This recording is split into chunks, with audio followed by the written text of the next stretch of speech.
Welcome back. This is African Revolutionary Channel. In this very video, I'm going to be as honest as possible using every verified information. The very first question which a lot of you are going to be asking is, how did we get here? In breaking news, President Trump is threatening to halt all financial aid and put his military on standby for a possible action against Nigeria. Making a podium address on his Truth Social platform, he gave the African nation an ultimatum. He called on it to stop the alleged killing of Christians or face dire consequences. If the Nigerian government continues to allow the killing of Christians, the USA will immediately stop all aid and assistance to Nigeria. We're going to do things to Nigeria that Nigeria is not going to be happy about and may very well go into that now disgraced country, guns are-blazing, to completely wipe out the Islamic terrorists who are committing these horrible, horrible atrocities. One of the critical questions here is there killings of the Christians in Nigeria? Yes. But in this very video here, you're going to see a lot of plot twists where different people were comparing the killing of Christians and the killing of Muslims at the same time. And that begs a lot of questions. Who is funding the bandits in Nigeria? Someone said, Abacha, and I quote, if a terrorism attack exceeds more than 24 hours, someone is benefiting from it. Is that how he said? Or did he say it's government business? It's late Sani Abacha who said that. So let's dive into this very video here because there are so many facts I'm going to be pulling out and showing you that most times, at times like this, things is not always as it is. And if good luck, Trump could do exactly what they have said they are going to do, then that's going to make a whole lot of different change that had never been before in the history of US going to save a nation under a terrorist attack. Because who are funding those people? Who created them? Who trained them? Let's get. I'm hereby instructing our Department of War to prepare for possible action. If we attack, it will be fast, vicious, and sweet, just like the terrorist thugs attack our cherished Christians. These are cherished people. These are great people.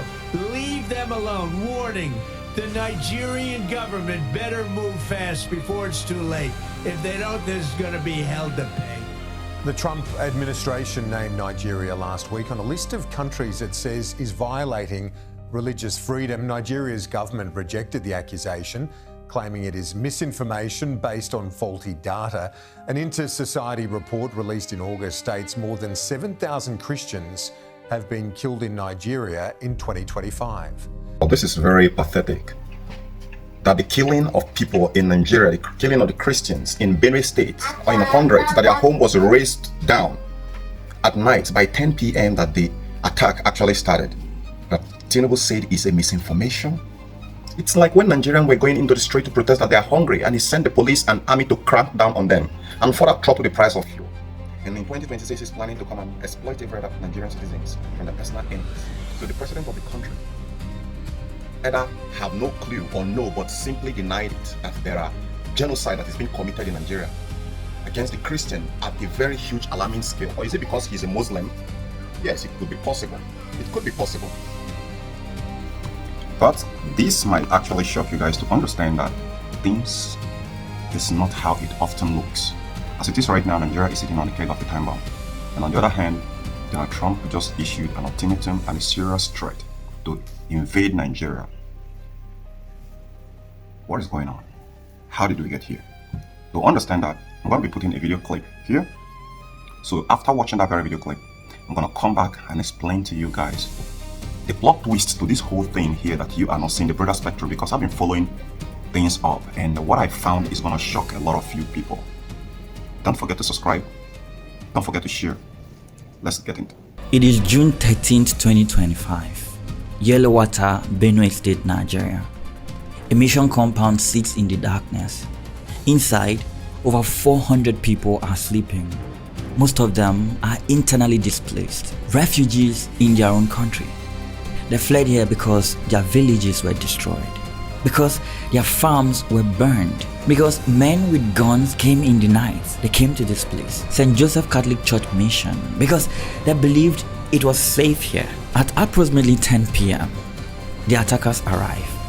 Witnesses will later say there were dozens of them, armed with AK-47s, some carrying machetes. They surrounded the compound on all sides.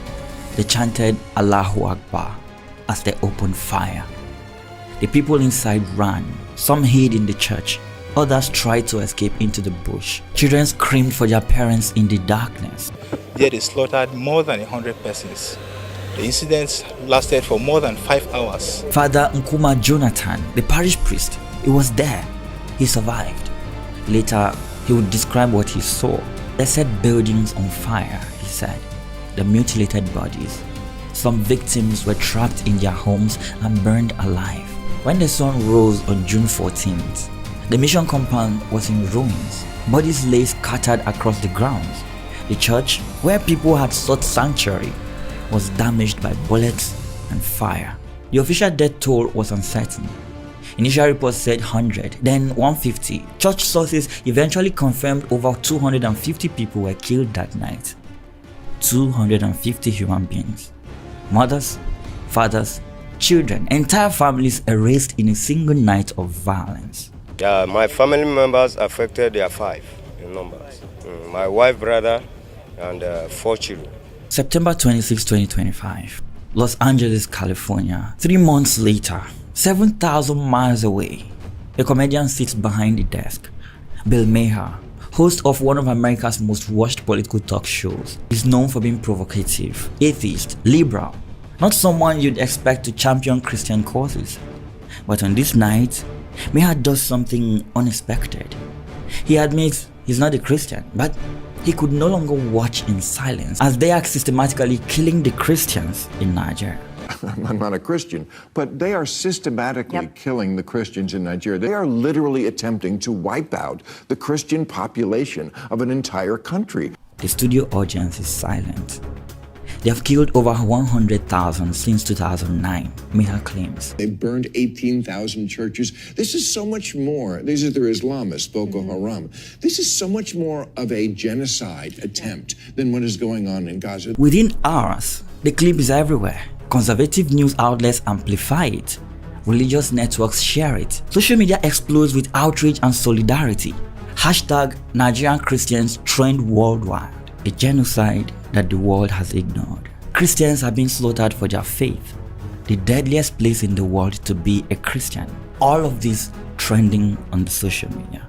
September 2025, on the US Senate floor, Senator Ted Cruz of Texas stands before the chamber. Since 2009, he declares, approximately 50,000 Nigerian Christians have been killed, 2,000 schools destroyed, 18,000 churches burned by Islamist militant groups. He introduces Senate Bill 2747, the Nigeria Religious Freedom Accountability Act of 2025. This bill would force the US government to designate Nigeria as, quote, a country of particular concern for severe violations of religious freedom. It would impose targeted sanctions on Nigerian officials. It would mandate action. And then October 2025, Fox and Friends morning show, Congressman Riley Moore appears on television.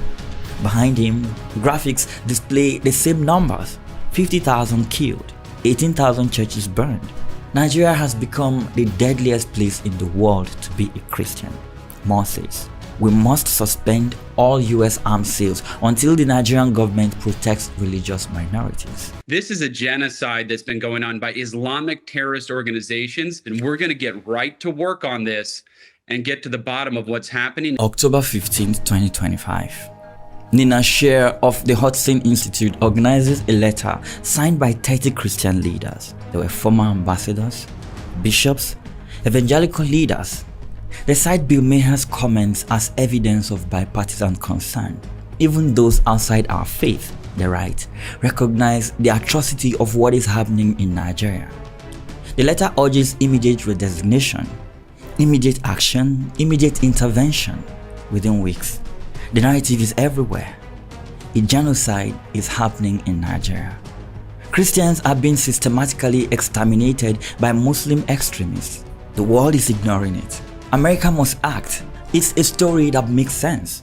Good versus evil, persecuted believers versus jihadist killers. A moral crisis demanding moral response. But there's only one problem. What if this story you are being told isn't the whole story? Nigeria, Africa's most populous nation, 220 million people, the continent's largest economy, a country split almost evenly, roughly half Christian, half Muslim. And yes, Nigeria is bleeding. Since 2009, tens of thousands have died. Villages have been razed, churches and mosques destroyed, entire communities displaced. The violence is real, the suffering is undeniable.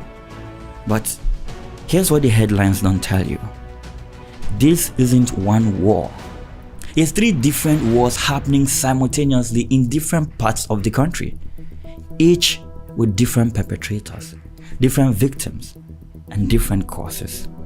In the Northeast, Islamist terrorists wage an insurgency, but their victims are overwhelmingly Muslim civilians, not only Christians. In the Middle Belt, farmers and herders clash over scarce land and water, a conflict driven in part by resource scarcity, albeit with ethnic undertones. In the Northwest, armed bandits kidnap for ransom and slaughter villagers, killing Christians and Muslims indiscriminately for profit, not faith. And beneath it all lies a question that should make everyone pause. This violence has existed for 15 years.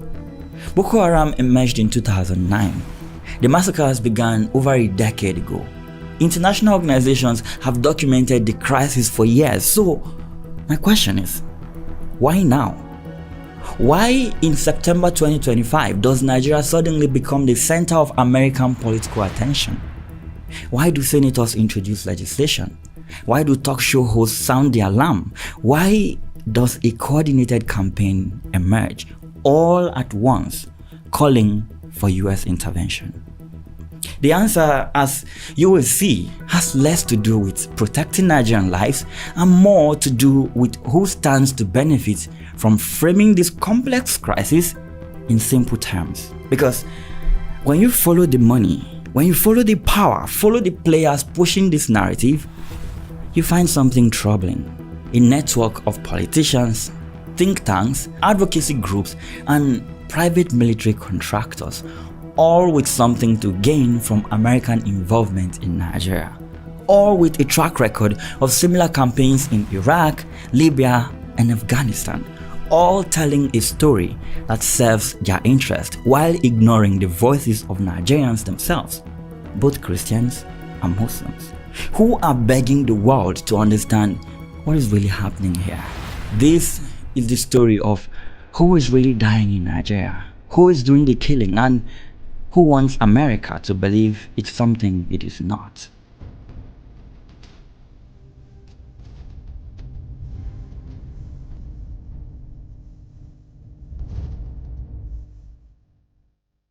Now let's pause here for a moment. There's an important message I need to deliver to you watching this video. While we're in the post-production phase of this 2-part series, the White House gave a press release stating President Trump has in fact designated Nigeria as a country of particular concern. That means some of the things we assumed were going to happen have already happened. However, I still believe the information is necessary to put out there, which is why we are still posting this. Also, I want you to understand that this video has been the result of rigorous investigation, and everything I present to you here in this 2-part series is based on facts alone. Facts that will not necessarily support some of the narratives flying around. I've tried to be as neutral as possible while citing my sources so that you can do your own independent verification. Now, while I appreciate the controversial nature of this topic, I plead with you that you consider the facts I'm about to present to you and then make your own conclusions from those. Now, with that said, let's jump right back in. Let's start with what we know for a fact. It is good to establish that people are indeed dying in Nigeria. The question is, how many and who? The numbers you hear depend on who is counting. A Christian advocacy organization publishes an annual World Watch list ranking countries where Christians face persecution. In their 2025 report, they claim that in just the first 220 days of the year, more than 7,000 Christians were killed in Nigeria. That's an average of 32 deaths per day. Into Society, a Catholic-inspired Nigerian NGO, goes even further. According to their October 2025 report, between 2010 and October 2025, a span of 15 years, approximately 185,000 people have been killed in Nigeria's religious violence. Of those, they estimate 125,000 were Christians and 60,000 were non-violent Muslims. The same report claims 19,100 churches were destroyed, 1,100 Christian communities were displaced, and over 600 Christian clerics were abducted, including 250 Catholic priests and 350 pastors. Senator Ted Cruz, in his legislation and public statements, cites a figure of 50,000 Christians killed since 2009, with 18,000 churches destroyed. Bill Maher claimed 100,000 Christians killed, also with 18,000 churches burned. These are the numbers driving the American narrative. Quite staggering, horrifying. Numbers that demand action, no doubt.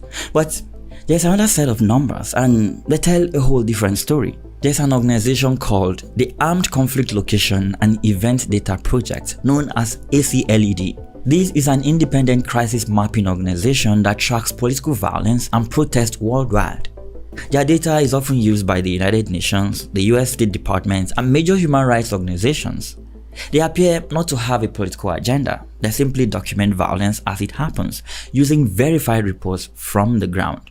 So, between January 2020 and September 2025, ACLED documented every attack against civilians in Nigeria. Total civilian deaths were recorded to be 20,409 in total attacks, which were 11,862. Now, here's what matters. Of those 11,862 attacks, ACLED identified 385 as targeted events against Christians, where Christian identity of the victim was a reported factor. Those 385 attacks resulted in 317 deaths. During the same period, ACLED documented 196 attacks specifically targeting Muslims, resulting in 417 deaths. In attacks explicitly motivated by religious identity, more Muslims died than Christians, that is 417 versus 317, even though there were fewer attacks against Muslims. This doesn't mean Christian suffering is insignificant. 317 people dead because of their faith is a tragedy. But it means something critical. The vast majority of Nigeria's violence, that is over 19,000 deaths, cannot be categorized as religiously motivated. The violence is real. The scale is massive, but the Christian genocide framing doesn't match the data. So, where do the higher numbers come from? Let's look at the methodology, because this matters a lot. Organizations like Open Doors and Inter-Society appear to count all violence that occurs in Christian majority areas as religious persecution. If a Christian farmer is killed in a land dispute with a Muslim herder, it is coded as anti-Christian violence. If bandits attack a predominantly Christian village, those deaths are attributed to religious persecution. Meanwhile, ACLED's methodology seems to be more precise here. They only code an attack as religiously motivated if the perpetrators explicitly targeted victims based on faith, or if the attack occurred in a religious context, meaning like bombing a church during a mass or attacking a mosque during prayers. This distinction can be everything, because if you count all violence in Christian majority areas as Christian persecution, you arrive at numbers in the tens of thousands. But if you count only violence explicitly motivated by religious identity, the numbers drop dramatically here. Both methods document real deaths. Both capture real suffering, but only one tells you whether religion is the primary driver of violence or just one factor amongst many. The US State Department, in its 2022 Religious Freedom Report on Nigeria, noted something quite crucial. It says violence affects both Christians and Muslims. The report went on to explain that issues of religion, ethnicity, land and resource competition, and criminality are often closely linked, making it quite difficult to categorize many incidents as targeting individuals because of their religious identity. In other words, Nigeria's violence is complex. Religion plays a role, no doubt, but so does ethnicity, so does resource scarcity, so does competition for land and water, so does criminal enterprise. When you reduce this complexity to a simple story, Muslims killing Christians or Christians killing Muslims, You miss what's actually happening on the ground, and you miss who else is dying.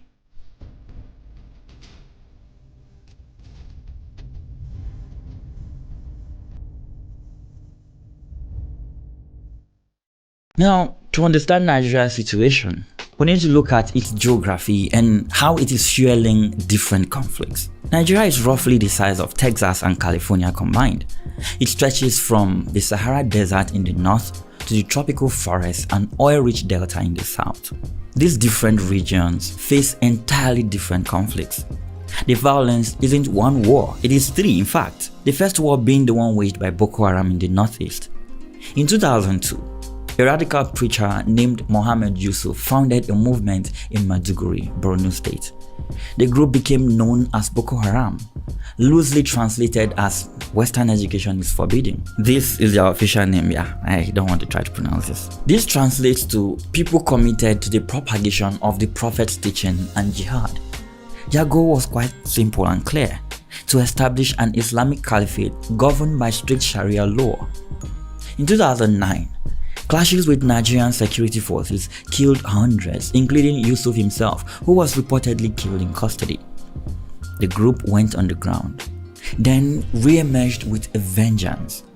They bombed police stations, attacked military barracks, assassinated government officials, and yes, they targeted Christians. In fact, on December 25, 2011, Christmas Day, Boko Haram bombed St. Teresa Catholic Church in Madala, near the capital of Abuja.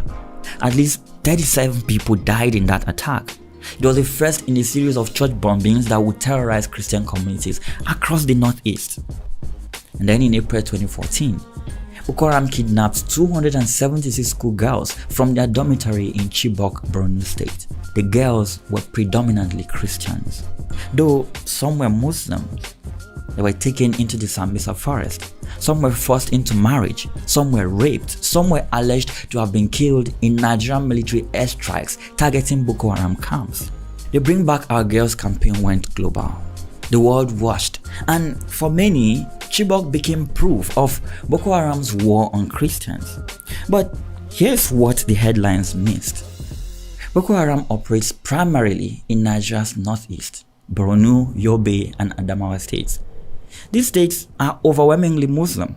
According to the 2006 census, Borno State is 96% Muslim, Yobe is 95% Muslim, and Boko Haram has killed Muslims there by the thousands. On November 28, 2014, Boko Haram bombed the Kano Central Mosque, one of the largest mosques in northern Nigeria. The attack occurred during Friday prayers. At least 120 Muslims died that day. Hundreds more were wounded. So, why would Boko Haram bomb a mosque?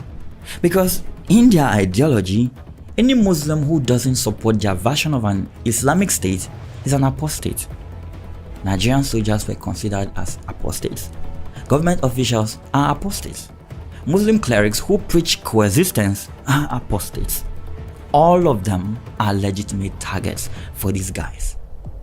According to ACLED's findings, more Muslims than Christians were recorded killed in religion-targeted incidents between 2020 and 2025. In 2015, Boko Haram split. The more extreme faction aligned with ISIS and became known as Islamic State West African Province, that is ISWAP. Now, while Boko Haram targets both Christian and Muslim civilians, ISWAP focuses more on government forces and infrastructures. Both groups continue to operate to this day. Both continue to kill, and most of their victims are Muslims. This doesn't make Boko Haram's attacks on Christians any less horrific. The Chibok girls, the church bombings, the targeted killings of Christian farmers, all of it is real. But the narrative that Boko Haram exists solely to exterminate Christians ignores the thousands of Muslim civilians they have killed, the mosques they have destroyed, the Muslim clerics they have executed. It's not a war on Christians. It's a war on everyone who doesn't submit to their version of Islam. And then there's the second war, Fulani militias in the Middle Belt. When you move south from Boko Haram territory and you enter Nigeria's Middle Belt, states like Benue, Plateau, Nasarawa, and Kaduna, this is where the second war is happening. The Fulanis are one of the largest ethnic groups in Africa. Traditionally, they are pastoral nomads, meaning herders who move their cattle across West Africa in search of grazing land. For centuries, they coexisted with farming communities through negotiated arrangements. Farmers would allow herds to graze on harvested fields in exchange for manure fertilizer. The system worked because land was abundant and populations were smaller then. Well, not anymore. The Sahara Desert is expanding. Lake Chad, which in 1963 covered 25,000 square kilometers, had shrunk to just about 1,500 square kilometers by 2019. Desertification pushes herders south in search of water and grass. Population growth means less land per person.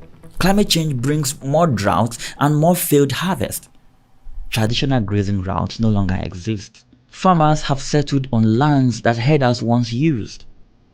When herds trample crops, farmers retaliate. When farmers block migration routes, herders fight back. What began as disputes escalated into something deadlier. Between 2015 and 2022, farmer-herder clashes killed over 23,000 people. The International Crisis Group found that in the first half of 2018 alone, these conflicts killed at least 1,300 people, 6 times more than Boko Haram killed during the same period. And here's where religion enters the picture. The Fulani herders are predominantly Muslim.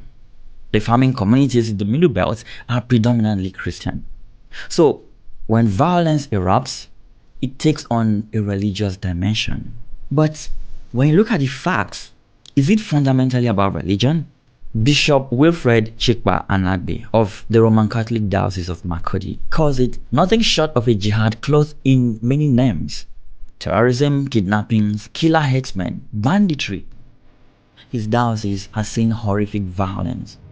In April 2018, armed men attacked churches in Benue State during morning mass, killing at least 19 worshippers, including 2 priests. The attacks were systematic, coordinated, brutal. Father Okuma Jonathan, the same priest who survived the Yellowater massacre, described what he sees. The Fulani come with their cattle and take over farmland and kill anyone who puts up resistance.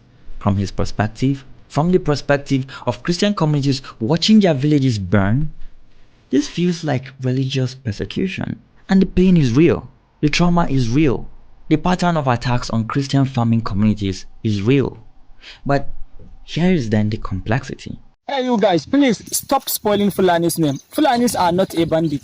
Fulanis, we are not a bandit. Bandits are different, well, Fulanis are different. Baba Othman Ngezama is a Fulani community leader. In June 2025, after the Yellowater massacre, he told the BBC that, quote, "Our people are not behind the Benue killings.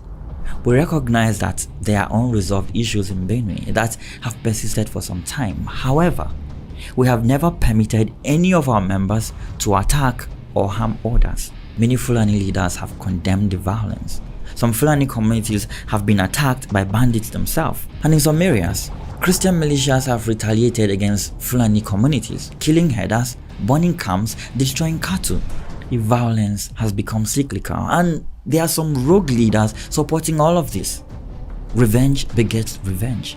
Each side sees itself as defending against the other's aggression. The International Crisis Group's investigation concluded that rather than religious beliefs, intercommunal violence is largely driven by insecurity and a lack of trust between ethno-religious groups competing for political power and control over natural resources. In other words, it's about land, water, survival, and political power. You see, in Africa, religion is the lens through which communities see each other, but it is not the cause.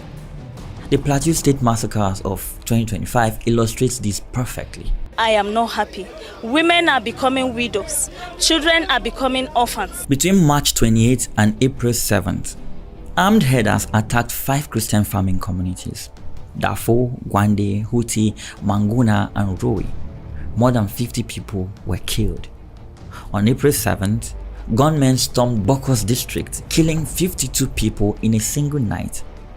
But during the same period, in Zamfara state, a predominantly Muslim area, Bandits attacked Muslim villages, killing dozens. Amnesty International documented what is happening across these regions. As you could see, I'm standing here. This is my house in my village, and I lost everything that was in the house, both foodstuff, clothing, and whatever. Between May 2023 and May 2025, Benue State recorded 6,896 deaths, Plateau State 2,630 deaths, Zamfara 273 deaths, Katsina 294 deaths. So, across 7 northern states, at least 10,217 people were killed. Thank you, Jude Bella, for that very critical analysis and investigation. However, here is where things is about to change dramatically the way people never thought possible. Nigerian government is scared and quaking to their boots right now. Let's ask one of the brutal questions. Is there any killing about the Christians going on in Nigeria? The answer is yes. It has happened not just now, it began in 2009.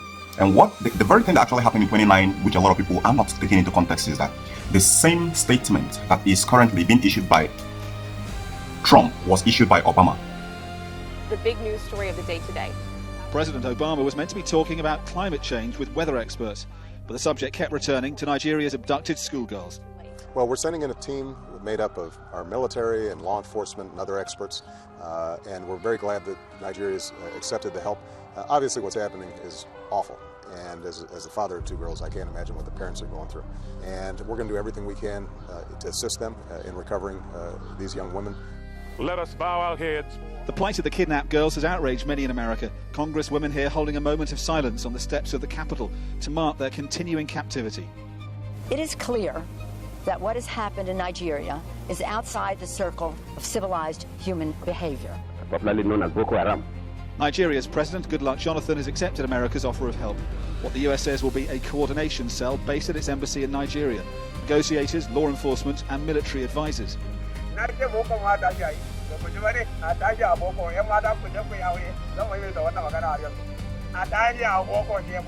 the group that took the girls and threatened to sell them into slavery needn't fear US military action. American intelligence assistance to the Nigerians is more likely. But with the issue galvanizing public opinion, the US government wants to be seen to be acting. Hundreds of protesters outside the Nigerian embassy yesterday here urging its government to do more. The point of government is for security, right? To provide security for your citizens. If you cannot give us security, who else will give us security? The Obama administration will remain under pressure while the girls remain kidnapped. But it says Nigeria must put itself in the lead of efforts to release them. Dominic Waghorn, Sky News, Washington. When that very terrorist attack started in Nigeria, that was the first time Nigeria is experiencing terrorist attack.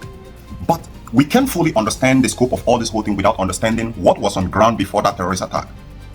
Between 2009 and 2012 was the epic moment when Nigeria economy was booming. Musa Yar'Adua and Goodluck Jonathan, these 2 presidents are the best president ever. The graduate, I think the first 2 graduates to rule Nigeria, and they ruled Nigeria like leaders, not politicians. Does it ring a bell? When Nigeria started changing their trajectory, refused devaluing their currency, refused doing a lot of things, refused bowing to Western power, that is when terrorism hit Nigeria the first time. And in 2012, Nigerian GDP was better than not just the whole Africa. Nigerian GDP per capita is way above India. The West gets angered, and that is where Boko Haram started getting inflated. How did Boko Haram started? Boko Haram was started from one certain person, like Jubela explained, but some people hijacked it and now start thriving on it. Even Nigerian politicians will not say that their hands are Nigerian elites are completely free of the Boko Haram, because there is a video evidence of them actually saying that their interest is there, which they actually pushed the mercenaries, which Goodluck Jonathan actually imported to deal with the Boko Haram. Instead of finishing it, they told them to go. They dismissed them. So which means there are political elites who has been using Boko Haram to make profit in Nigeria. Allegedly. I'm going to clip the video here so you don't say I am making anything up. Right? So here is a video of it. You cannot just sit down watching them to do whatever they feel like doing simply because they are professionals. You cannot talk to them. Give them target. During Jonathan, we brought mercenaries. They were about to finish Boko Haram. But because of our complacency and personal aggrandizement and personal interest, we asked them to go back. And we are still battling with the issue. I was in Borno State as a member of a state House of Assembly when the mercenaries were in Borno. There were less than 30. They operate in a place like this. Everybody with a laptop before him, observing what is happening in the bush. The moment they discover an enclave, they will be able to identify how many weapons do they have, what kind of weapons are they using, how many AK-47 do they have, how many explosives do they have. They will take only 3 or 4 people in a chopper, go and clear everything. They will snap pictures before clearing them and bring back exhibit. We are about to finish it. And because of interest, personal interest, that if we allow mercenaries to finish this thing, we are not going to get anything. How much was the bill given by the mercenaries?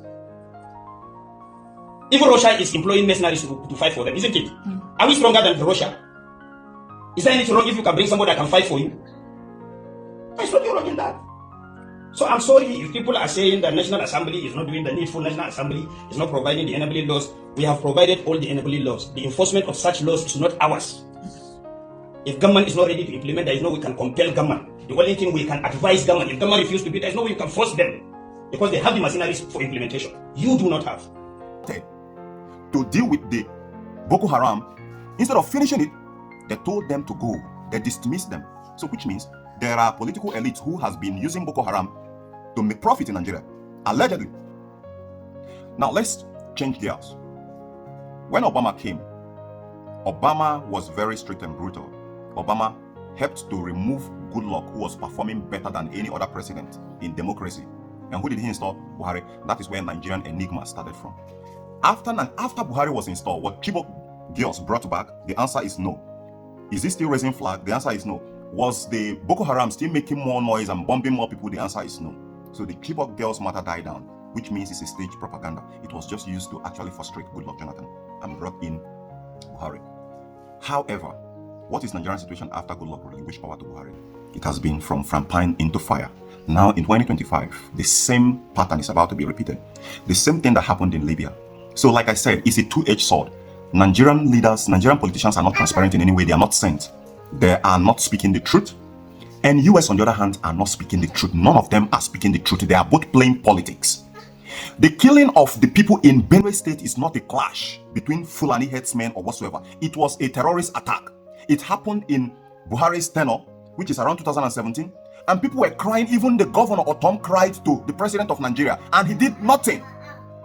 Then it happened in Tinubu era. It was even so common and so obvious that even people use it to make skit. Tinubu did near to nothing. Now, let's get to the Tinubu side. Another side again. President Tinubu currently just changed the service chiefs. A lot of people are getting a plot twist about that very narrative because there was incident that prompted him to change the service chief or the service chiefs. And it wasn't because of Boko Haram or terrorist attack. It was the coup plotted attempt failed. It was just within that moment where the allegedly the coup plotted failed, that is when he changed the service chief. So it wasn't actually done because they want to curb the insecurities that was happening in Nigeria or the murdering, the genocide performed against the Christian in hundreds of thousands, massacring villages and raiding their homes down into fire. I'm gonna clip more videos here so you watch it and get the real fact that the mainstream media are not showing, because when a lot of people are talking about Obama actually interfered, but it laid more devastation in Nigeria worse than it was. Now, when America is about to do the same thing, it's going to be very, very brutal. And that is why the Nigerian political elites are quaking in their boot and shaking, because they knew there is a terrorist, but they know there is no any countermeasure, serious countermeasure to actually curb those terrorism. Now, here is one of the biggest questions which I have. How is the US planning to take out terrorism without affecting the citizens? That is a very big question. And someone answered actually. And how did they make it happen? They were proposing a drone. But I don't trust that drone. But I'm going to actually put up the ghost drone for you to watch it and watch how they say someone is going to be on the other end and determining the fate of the other person at the other end. At 30,000 feet above the ground, it can silently decide who lives and who dies. In 2020, Iran's most powerful general, Qasem Soleimani, was taken out in his car with surgical precision. And the killer wasn't a man, it was the U.S. Air Force's MQ-9 Reaper drone. They call it the ghost killer in the sky. Its wingspan is wider than 2 school buses, yet it can loiter in the air for over 30 hours straight. Its eyes are equipped with HD cameras, infrared sensors, and synthetic aperture radar. Nightfall, heavy rain, or even a sandstorm once it locks on, there's no escape. What makes it truly terrifying are the weapons it carries. The AGM-114 Hellfire missile, able to tear through armored vehicles in a single strike, and the R9X Ninja missile, it doesn't even explode. Instead, 6 18-inch blades spring out in an instant, slicing the target clean in half, while the car window right next to it stays intact. The chilling part? The drone isn't flying on its own. It's piloted remotely by U.S. operators, sitting safely at a base thousands of miles away. With just a cup of coffee in hand, they can decide someone's fate on the other side of the world. So here's the question. Does the MQ-9 truly deserve the name Reaper? Or should it be called something even more terrifying? But I don't think the Nigerian military or even Nigerian stakeholders are happy with that, because let's say, for instance, that there are a lot of Nigerian political elites who are not happy with Trump, or who are not willing to make any change, who have disagreed with Trump policy. You know, there was a clash between Nigeria and US some about months ago, right?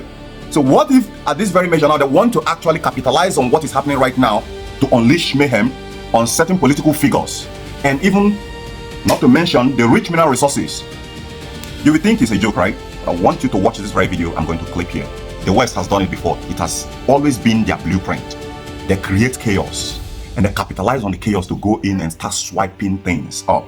Mineral resources, you name it, destabilization, devastation, that we have a huge economic consequences. Nigerian media will not say it, and the Western media will not say it like this. Why? Because they are bird of the same feathers, two-edged sword. They are protecting their own interests. They are not telling you the truth. Nigerian government has never been very transparent to their people, not even to talk about international bodies. Look at the reply that Mr. President gave, the President of Nigeria gave Donald Trump, that is a force, a propaganda what? Propaganda what? Are you serious? So watch this very video and I'm going to be right back. 6 of the 10 fastest growing economies are in sub-Saharan Africa, countries rich in mineral wealth. Coltan for our computers, cobalt for our batteries, phosphates for our agriculture, nuclear ore for our power. These are the things, gentlemen, that the wars of the next 20, 30 years will be fought over. A huge deposit of cobalt was discovered in Mali just over 2 years ago. Back then, we approached the Malian government about mining rights. They told us that those rights were going to the Chinese. So we set about to create the conditions to make sure that wouldn't happen. Just last week, one of our Australian subsidiaries, thank you, Lachlan, secured those rights. Our pilot project in Mali hit a few bumps, but I'm delighted to report that it worked. And if it can work there, there's no reason it can't work in other mineral-rich countries across Africa. We create the chaos, and then we move in and capitalize on that chaos. We're looking at the long term here, gentlemen. Rates of return that'll make Iraq and Afghanistan look like chicken feed.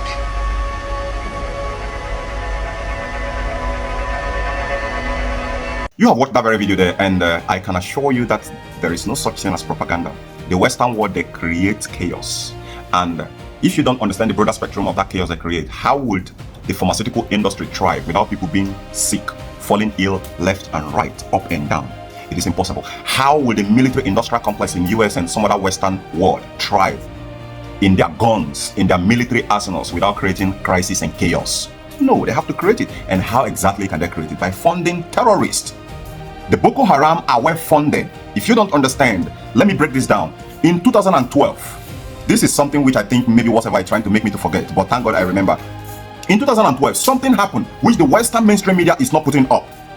When the attack on Nigeria by Boko Haram intensified, Goodluck Jonathan, who had the mind of helping Nigeria and solving Nigerian problems, and Nigeria are even labeling him to be the weakest president ever, flied and went to US to procure arms to fight terrorism, to fight Boko Haram. And guess what happened? There was a handshake before the television. But what goes on behind that handshake, in front of the camera, speak a different language that is bunker and set things very, very devastating.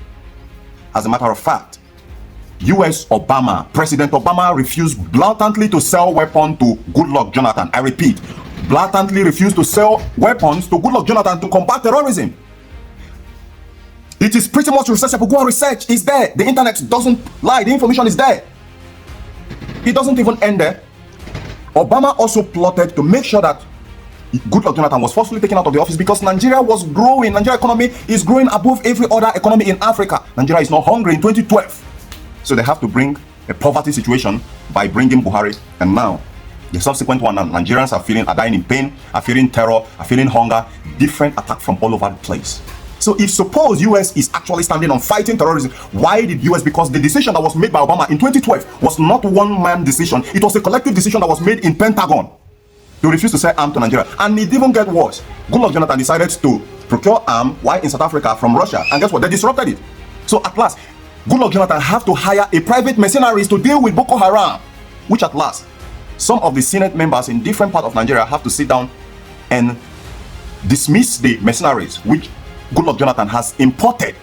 Imagine a whole nation that have military, their military have no weapon, their military is somehow maybe infiltrated, that even the president cannot make use of his own military to fight terrorism, that he have to go and hire private contractors. It was that devastating. This is the information which the mainstream media are missing. And therefore, when Trump is coming to come and play the savior role, Jesus Christ of white men role again, I want to remind you that it's exactly the same thing Obama did that time. I don't know if maybe Tinubu have committed an offense against Trump. Maybe the GMOs is not fast doing what it's supposed to do. So US want to reduce Nigerian population. I don't know.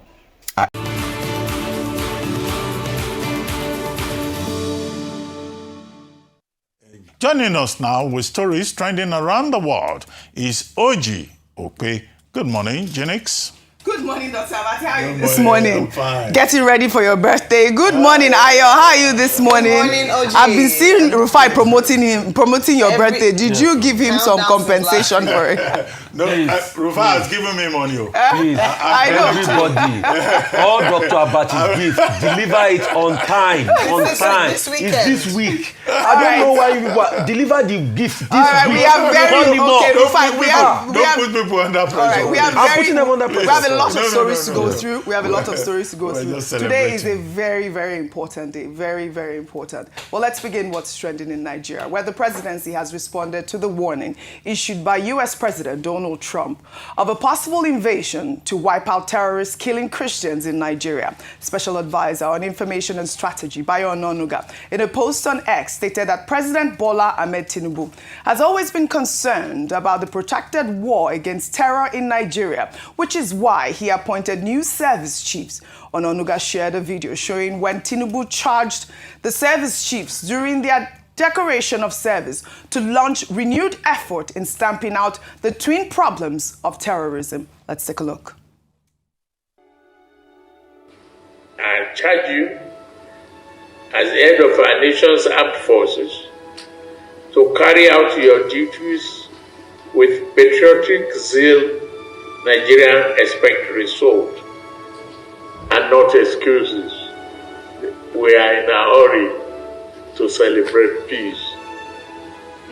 I charge you also to be innovative, creative, and courageous. Let's stay ahead of those who seek to threaten our peace, freedom, and stability.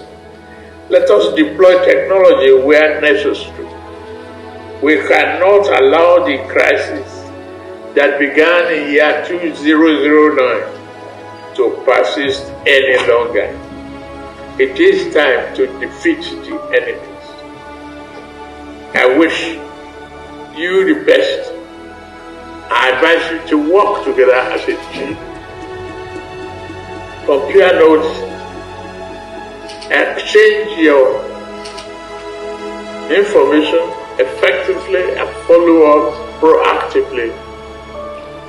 Work with other security agencies and defeat this enemy once and for all. We need to clean them up, clear them out.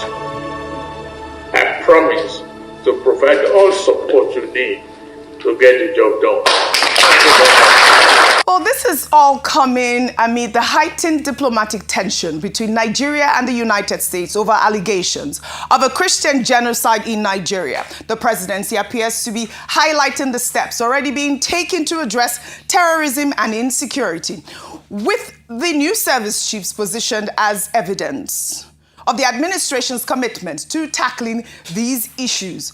Well, we all know that over the weekend, social media was awash with reactions after U.S. President Donald Trump issued a stark warning to the Nigerian government, instructing the United States Department of War to prepare security challenges and the path forward for Nigeria's relationship with the United States. And I'll take activist Omoyele Showore's tweet. If we can pull up that tweet, if we have that. All right. Showore wrote on X, "The latest threat by U.S. President Donald Trump to launch military action in Nigeria, allegedly to protect Christians, may sound appealing to some.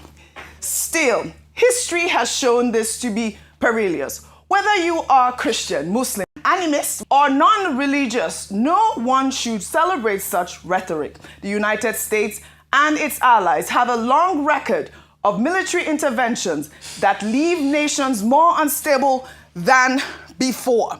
They failed to secure peace in Afghanistan, Iraq, Libya, or Syria.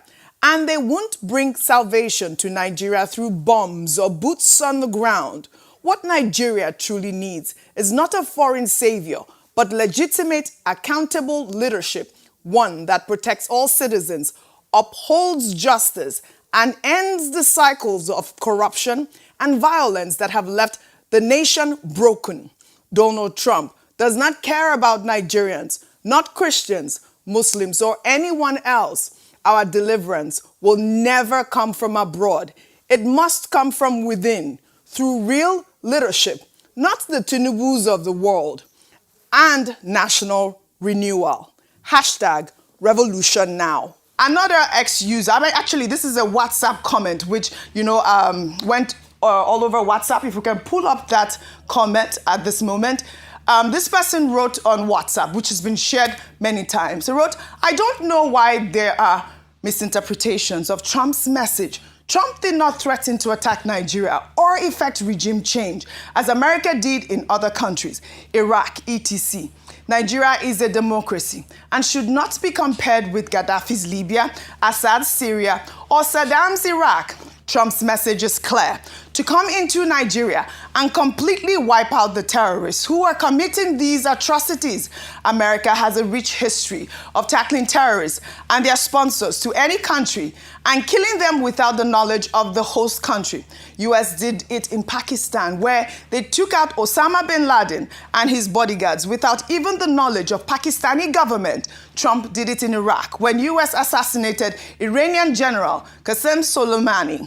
In 2020, if you all remember, Trump's message implied that the US military has the capacity to come into Nigeria and smoke out Toji Bello and his fighters. We, as a people, thrive in conspiracy theories, play politics with human lives, dismiss insecurity as a global challenge, defend leaders who's stuck in trade, is issuing condolence messages to commiserate with victims of insecurity from their heavily guarded fortresses. Our leaders and military generals should be made to understand that we can't continue to live with this embarrassing level of insecurity, which they condone just to attract fat annual defense budgets. Well, Trump's warning was reverberated worldwide. A member of the European Parliament from Poland, Dominik Trasinski, posted a video featuring a dramatic simulation of the potential US military invasion set to a soundtrack of the Lord's Prayer with the caption, "Nigerian Christians will soon be rescued." Let's take a look. Our Father, who art in heaven, hallowed be thy name. Thy kingdom come, thy will be done, on earth as it is in heaven. Give us this day our daily bread, and forgive us our trespasses, as we forgive those who trespass against us. And lead us not into temptation, but deliver us from evil. For thine is the kingdom and the power and the glory forever and ever. Amen. It says Department of War right there, Ayo. But of course, Trump's post defending Christians, a lot of Christians have reacted, including Nicki Minaj. And I would read Nicki Minaj's tweet before I come to you, Ayo. If we can pull up Nicki Minaj's tweet, she wrote, reading this made me feel a deep sense of gratitude. We live in a country where we can freely worship God. No group should ever be persecuted for practicing their religion. We don't have to share the same beliefs in order for us to respect each other. Numerous countries around the world are being affected by this horror. It's dangerous to pretend we don't notice. Thank you to the president and his team for taking this seriously. God bless every persecuted Christian. Let's remember to lift them up in our prayer. Ayo. All right, okay, so a lot of times, the danger of a single story is that you might respond to something that you don't have a deep knowledge of. And so what Nicki Minaj was responding to was the US's perspective of what's happening in Nigeria, which is in very little, it's hyperbolic. Yes, are people being, killed? Are people being attacked? Absolutely true. And the government has even continued to speak about that, saying that what we have is a challenge, a security challenge, and terrorism, which has plagued the nation for 15 years. And so, that's on that note. But in speaking to the entirety of this story, Oji, what we've consistently said is that it's unfortunate that it's taking the US coming out to speak for the Nigerian government to take what has been spoken about a number of times back home here in Nigeria seriously. How many times have we heard cries from Christians in the Middle Belt, especially in Plateau, Jos, in some parts of Benue, in the Northeast as well? Muslims and Nigerians who have been killed several times. We have reported stories like this. All right. We have not seen as much, response as this. Maybe this might be an opportunity for us to deal decisively. No, you can continue. I just wanted to just stop you in that track, speaking about a lot of videos or even the priests that have come out in the Plateau. We have a video of this Pastor Dachemo, who actually released it yesterday. If we can pull up that video while you speak. It's a video of this priest who went to Plateau State to show proof of the Christian massacre and the Christian that have been killed in Plateau State. In one day, over 501 people were killed in Plateau State. So these are some of the data that you would see that be circulating on social media. Absolutely. That these, as I said, we have been talking about this for a long time. Unfortunately, it seemed like the Nigerian government had turned a blind eye to it.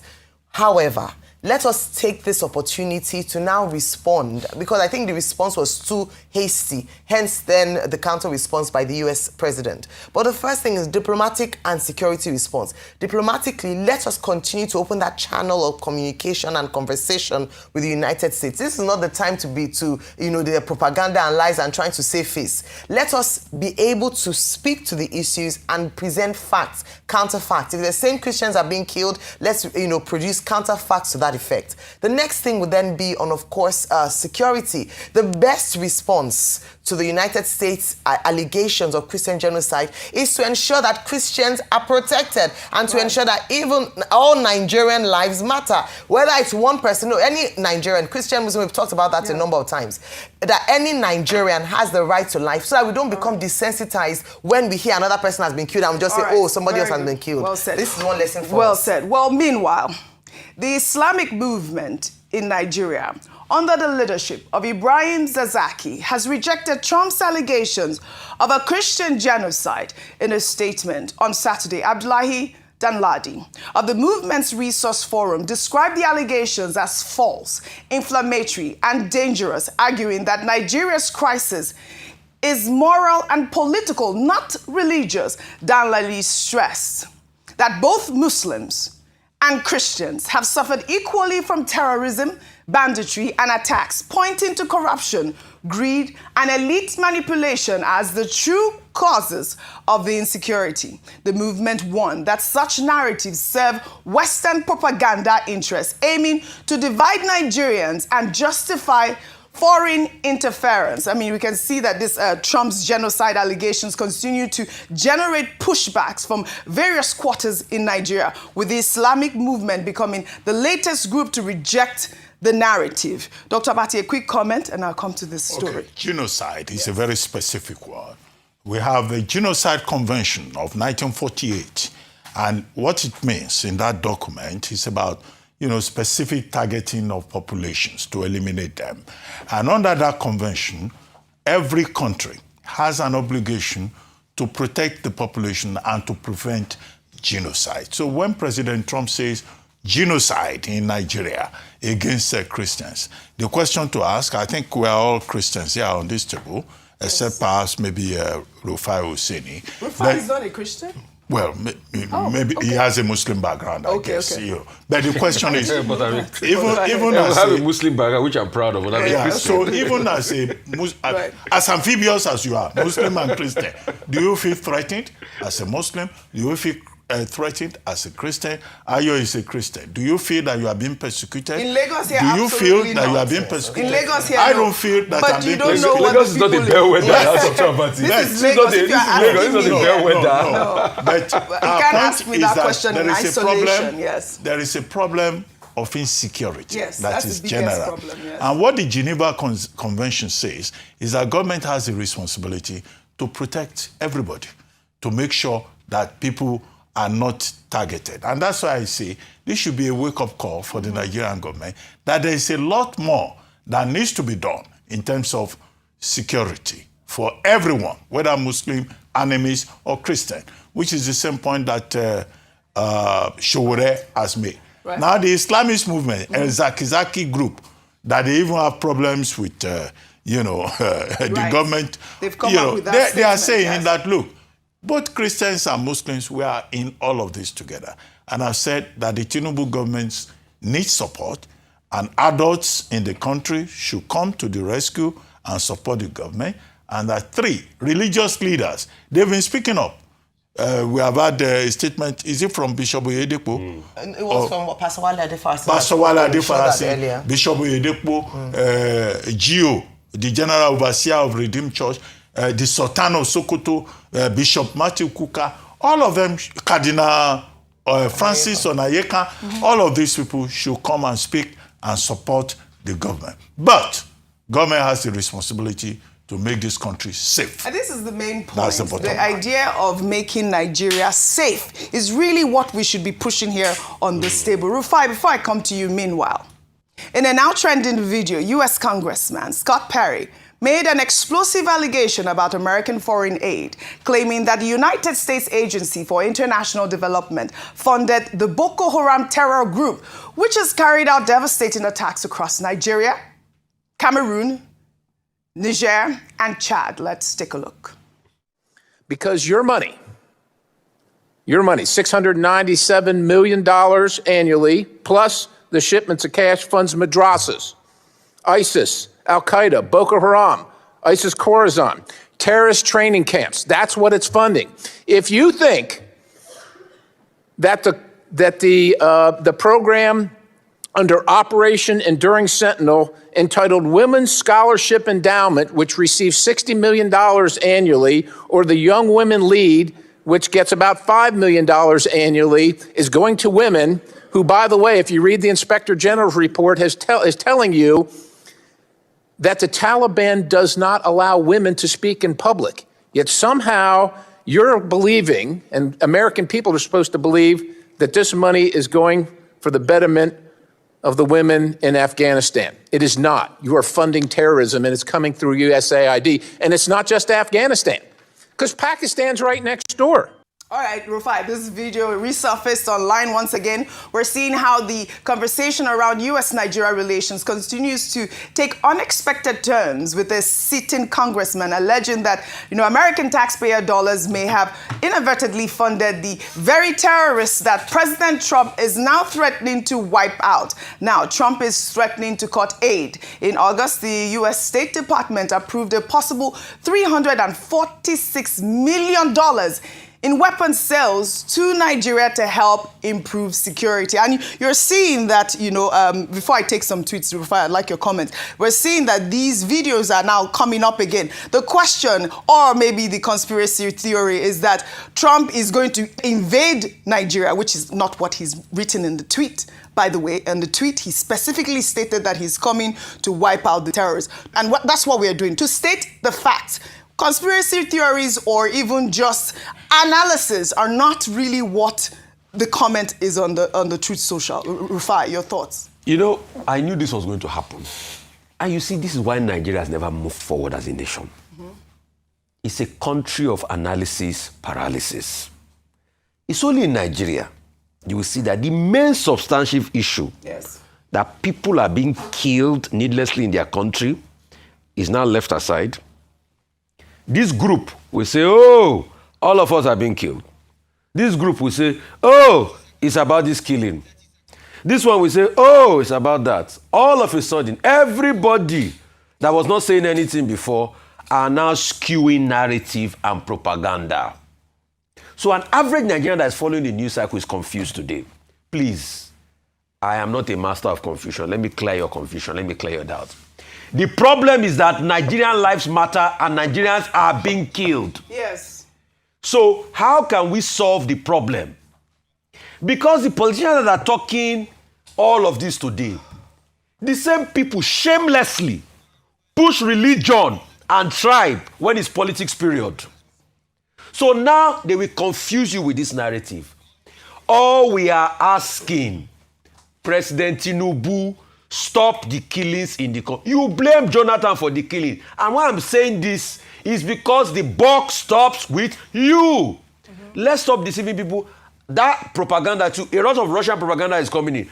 That video has... propaganda, the Scott Perry? It's been coming in for a while. If you have a proof, empirical proof, show me. You mean Scott Perry? Yes. I mean, Scott Perry... Allusion is no way. Yes. Well. Show me. Just like when some people tied the Christian genocide conversation to IPOB. I told you, it's not baked in empiricism. All right. Let's stop all of this. All right. Nigerians are dying. We want the killing to stop. Right. That's really what it is. Let me just take some more tweets, some more reactions. You talked about politicians now speaking up and religious leaders. Rabiu Kwankwaso of the NNPP also posted a tweet on X. He wrote, "It is important to emphasize that our country is a sovereign nation whose people face different threats from outlaws across the country. The insecurity we face does not distinguish based on religious, ethnic, or political beliefs. The United States should assist the Nigerian authorities with better cutting-edge technology to tackle these problems rather than posing a threat that could further polarize our country. The Nigerian government should also consider appointing special envoys from its distinguished diplomats to engage the American government. Additionally, it is necessary to appoint permanent ambassadors to represent Nigeria's interests on the international stage. My fellow countrymen, this is an important moment where we should emphasize unity of belonging over division. God bless Nigeria." And for me, this is the most important tweet I have read so far. The Nigerian government have to find a way to collaborate with the United States to tackle this menace of insecurity. I've seen videos, Muslim worshippers being killed, Christian worshippers being killed. Our people are being kidnapped. Insecurity is the main problem at this point. And this defense mechanism of, oh, Christians are not being killed, or whether Muslims are also being killed, is completely unnecessary. And my final tweet right now is from Mike Arnold, who wrote, "To my Nigerian friends, here is a vital insight into Trump's foreign policy. There is no invasion or occupation of Nigeria coming, just a quick surgical removal of the cancer." And that really is the point. That's what the tweet has been put out there. We should tackle what Trump has said. Not conspiracy theories, not analysis. Just go straight to the point. Yes. What can you do to help us? The United States. How can you help us? This is the main point at this point. But we've seen, propaganda from other places, from the presidency saying the president is going to meet with President Tinubu. At this point, no meeting has been confirmed. I'm sure that in the coming weeks, we will see that the president of Nigeria, who is our father, the father of the nation, will find ways to solve this problem to make sure that we don't have war in Nigeria. Good point, Oji. I'd love to thank you Nigeria all. I lives wish matter. really we had enough time for this story. We had other milestone stories, but I hope we take that tomorrow. I'd love to thank you all for your great analysis, as always, on What's Trending Today. Well, that's all I have for you guys on What's Trending Today. I'll see you all tomorrow.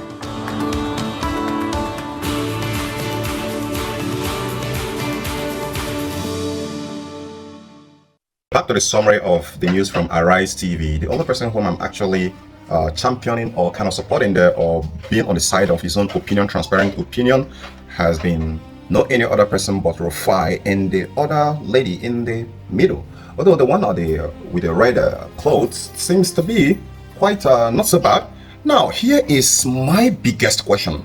Why is it that even as the Muslims are targeted, the only people who are hearing the outcry, the only people that's the numbers that are having higher number rate is the Christian? How come that the numbers of the people who are more targeted are Christians? How come that the people who they go their homes like on the night on several counts, like the Benue State, Yellowater is just one of the situation. There was one that happened in Buhari tenor. It was all Christians. And more is even happening in Otukpo that is not being covered by the mainstream media. People are left desolated in different parts of Otukpo, in Otukpicho, in different parts of Benue State. That is not just even the Yellowater thing. But the Nigerian mainstream media is hiding the truth. Because why? Who controls the Nigerian mainstream media is the government. So you guys can see how hypocritical and how the politics is ruining everything. Like I said, how come is that the real numbers, the real volume is the Christian, but the people is a Christian that are actually more huge in numbers, and Christians that are crying out until now that Donald Trump is about to interfere, that the Muslims said, oh, the Muslims are also killed. That's my question. I'm just thinking outside the box because that is what I am meant to do. So it is not about coming to help Nigeria. No. When has US have the core interest of helping the Christians or even the poor Nigeria? There has never been. The aid which they're talking about, it is give one arm and collect with 5 hands. That is what the Western has been doing. As a matter of fact, people who are giving the US aid is Nigerian and other African countries. Their mineral resources. We're going too fast. Let's rewind about 3-4 months ago. US is importing fuel from Nigeria. You know what it means? Nigerian fuel set the record for the highest standard in the whole world. Leave Euro 5 in the dust. Does it make any sense to you? Now, a lot of people are saying that they're not coming to steal resources. What if they are coming to steal something that is even much more monumental than resources? And that is why your senators and your president are scared. Someone is saying maybe it's time, to start putting on bypass. But this is the reality, this is the truth.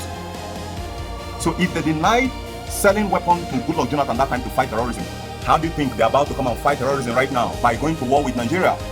They are not saying we are going to sweep out the terrorists. They're saying they are going to, Nigerian is not going to like what is going to happen. So which means, when the person sitting behind the drone, remoting and controlling who lives or dies, who do you think they are going to target? So you think they're just going to fish out the terrorists, right? Go and make your research very well. Who funded Al-Qaeda? Who created Al-Qaeda? Who even trained Osama bin Laden? Osama bin Laden is a project of CIA. Who is CIA? CIA is American intelligence agency. None of these terrorist groups came out without the help of US.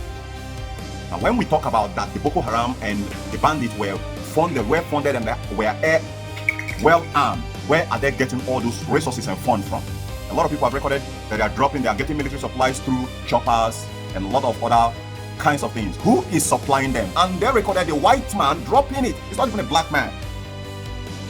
I couldn't keep this lot of record because I wasn't actually willing to create this channel before, but later I started seeing potential why I want to create this channel for a situation like this, to give people a head of the real truth, the real fact. Because when two politicians are busy flaunting here and there, they are busy still manipulating the people because neither Nigerian politicians or US are honest. None of them are transparent. So they are double of the same coin. One side of the coin is US, one side of the coin is Nigerian politician. The both of them are liars. They are not saying anything fact. Because information which they feel the mainstream media are well doctored to remove the truth. The figures which you're saying about the death toll might be altered, can be more bigger, it can be more lower, but the reality is in those things there. The reality is there, like I said. It was very merciless. It was very brutal that even Nigerian skit makers started making skits of how people were killed. And our government, did I even mention that the current sitting governor of Benue State, where some of these atrocities has been committed, is a reverend father. Oh, Lord have mercy. He's a reverend father. And when this incident happened, it was terrible. I wish I could be able to get some of this clip of the skit to show you that there were evidence with some of these skit makers caught before they were able to create those skits that people were seeing them and warning them that, look, government will cramp down on you. This thing is very pretty much researchable. So guys, like I said, the both of them are coin of two different sides. They are lying, they are not honest, none of them. The real truth there is that yes, there is a lot of genocide being committed in Nigeria. But what is the main reason why Nnamdi Kanu was put in DSS custody for more than 3 years right now? Is the outcry of genocide being committed against the people who are seeking for freedom. Did Donald Trump did anything about that? No. Did the West did anything about that? No. Even Nnamdi Kanu getting incarcerated in DSS custody, did the UK did anything about that? The answer is no. So suddenly they became interested. Now, is flaunting just like everything that happened in 2009, 2010 during Barack Obama's regime is happening right now, where the posts are being repeated by celebrities. You can even hear Nicki Minaj quoting God's people. Oh my goodness. Around that very time there in 2009, 2010, even Nigerian celebrities were made up. You know, when politicians want to perpetuate their act, they use every resource available. They use the celebrities because they can use that to convince you, to program you very well. They use Nigerian celebrities and the US to start singing, bring back our girls. Oh my goodness. And when I saw it, it was exactly the same thing that was going on when Barack Obama was pointing at Libya. Libya, Muammar Gaddafi is doing this, is doing that, is doing that. And at last, what happened? They left nothing but bunch of body bags and devastation in Libya that even up to now, Libya have not recovered. So is Nigeria ready to become the next Libya? That is the question. They might seem like they want to intervene, but what if it is not in a positive way? Which I'm certain is never going to be in a positive way, because US has always strived on destruction and destabilization. Destruction and destabilization. So that they can keep those countries in debt. War or destabilization is a tool which they use to destroy nations so that they can keep those countries back in debt. And debt means control. That's what it means. As for the Nigerian political elite, they are only scared of their own life. They are not scared about what's going to happen to the common man, because they have never cared from day one. They have never, from every indication, from every analysis. Aside Goodluck Jonathan, aside Musa Yar'Adua, the rest miss me with those. They don't care.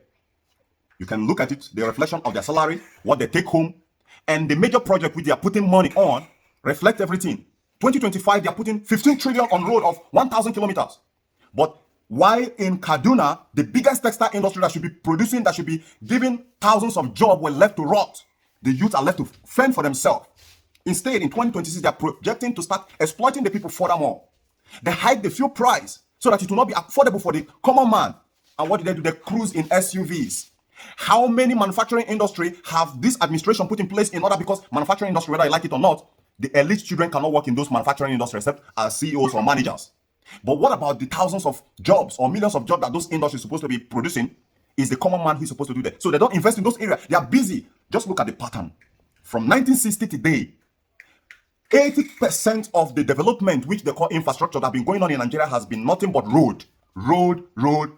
What happened to building industries, turning the raw materials in Nigeria into finished product? They don't go those areas. Those are the realities that are on ground, that are speaking different. So they really don't give a shit about common man. Just like the US citizens don't even give a shit about their own common man. That is why they go on devastating other people's land, but they cannot develop their own land. They have more slums in US. Just like they have in fact, Nigeria is a whole different ball game. So thank you for watching. Tell me what you think in the comment section. But like I said, the US and Nigerian politicians are birds of the same feather, just one coin of two different sides. That's what they are. They're not saying the truth. They are propagandists, in my own critical analysis. Until when Nigeria started showing its people that it can be responsible, it can govern the people and put the welfare of the people first, just like Dino Melahi said in those previous years, then we can start reasoning when US talk about coming to invade Nigeria. But a lot of gullible Christians are looking for help left and right. It's just like when Buhari wanted to grab the power, he was talking about change, and people never knew that it was change, because change is two ways, positive and negative. So just like US is coming to intervene right now, you can't tell which part is going to be if it is negative, but the politicians are already knowing that it's going to be negative, and that's why they are scared. So thank you for watching. I don't want to make this video to be too lengthy, all right? Thank you. Let me hear what you think in the comment section.